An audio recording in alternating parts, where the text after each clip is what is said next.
কোনো প্রয়োজনে বাহিরে যাবে তখন তারা মাথার উপর থেকে তাদের চেহারার মধ্যে পর্দা করে তারপর বের হবে।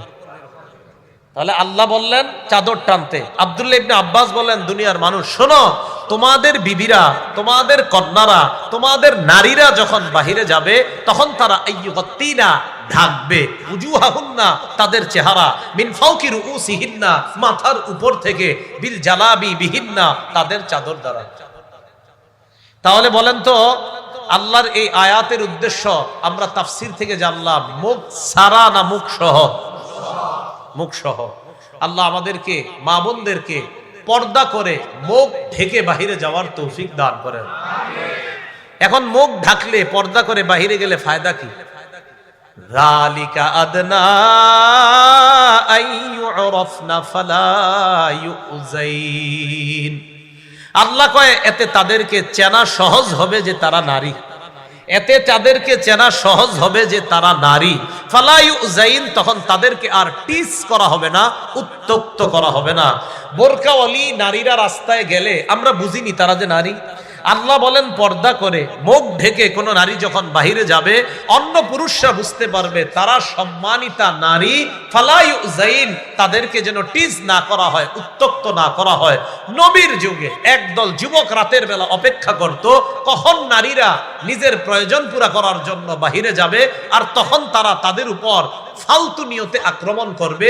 এই জাতীয় একদল যুবক ওই সময়ও বসে থাকতো, যেমন বর্তমানে স্কুলের দরজায় আর প্রধান গেটের আশেপাশে চা দোকানে 10-12 জন বসে থাকে। এইভাবে ওই জামানায় একদল যুবক থাকতো আপনার। তো রাতের বেলা নারীরা যখন বের হইতো তাদেরকে উত্তক্ত করত। আল্লাহ বললেন নারীদেরকে বলবেন পর্দা করে বের হইতে। ফালা ইউযাইন, তখন অন্য যুবকরা বুঝবে ইনি একজন সম্মানিতা নারী। ফালা ইউযাইন, তখন আর তাকে টিস করা হবে না, উত্তক্ত করা হবে না। কষ্টের বিষয় আমাদের দেশে পর্দা না করে একদল মানববন্ধন করছে আর বলছে ইফটিজিং বন্ধ করুন। আল্লাহ বলছেন পর্দা করলে চেনা যাবে তারা নারী, তখন তাদেরকে টিস করা হবে না। অথচ আপনি পর্দা ছাড়া বলছেন ইফটিজিং বন্ধ করুন। তো যে আল্লাহ বলতেছেন যে পর্দা করে নারীরা যখন বাহিরে যাবে তাদেরকে উত্তক্ত করা হবে না, আর আমরা পর্দা ছাড়া বলছি ইফটিজিং। ইভ অর্থ সতী সাদী নারী, ইভ অর্থ হযরত আদমের বিবি হাওয়া।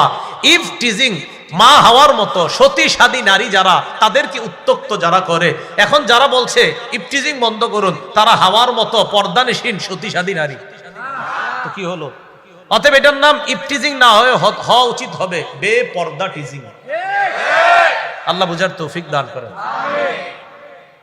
তো আল্লাহ বলছেন পর্দা করে বের হলে ফালা ইউযাইন, তাদেরকে কষ্ট দেওয়া হবে না, টিস করা হবে না, উত্তক্ত করা হবে না।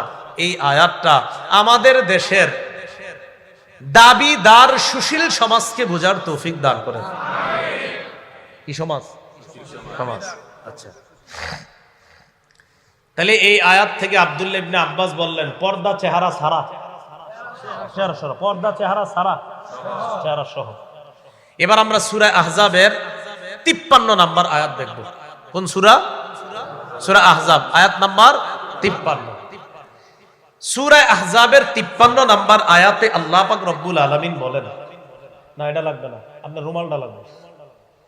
এই দেখেন সবাই তাকান এই দিকে, আপনি একটু ধরেন, আপনি ধরেন আমার সাথে। এই দেখেন এটা একটা পর্দা, বলেন এটা কি? এটা পর্দা। এখন আয়াত বলবো, বলার পরে আমরা দুইজনেই পর্দাটা দেখাবো। তাকান সূরা আহজাবের 53 নম্বর আয়াত। নবীদের বিবিদের কাছে সাহাবীদেরকে নবী মাঝে মাঝে পাঠাইতেন, যাও তো গিয়ে দেখো তোমার আম্মাজানের ঘরে কোনো খাবার আছে কিনা। মেহমান আসলে বলতেন যাও তো কোনো খাবার আছে কিনা। এই তো বুখারীর বর্ণনাতেও আছে, একবার নবীর দরবারে মেহমান আসছে, তো এক সাহাবীরে পাঠাইছে, দেখো তো বিবিদের ঘরে খাবার আছে কিনা। সব বিবিদের ঘরে ঘুরে আইসা কয় হুজুর একজনের ঘরেও পানি ছাড়া আর কিচ্ছু নেই।